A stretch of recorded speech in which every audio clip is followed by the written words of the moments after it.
Does anyone notice a different kind of smell? Yeah?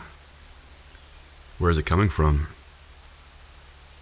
Okay, do you recognize this large plant with the huge leaves growing from these wetlands?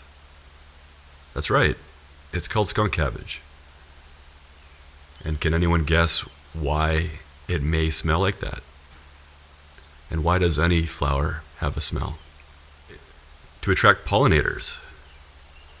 The pollinators of skunk cabbage are attracted to the smell of rotting flesh. They are either flies that lay their eggs on carrion, dead animals, or carrion beetles looking to eat the fly maggots. Skunk cabbage is an important food for, can anyone guess? I'll give you a clue. They are big and sleep through the winter months. That's right, bears. It's one of the first foods available in the spring when they wake up from hibernation.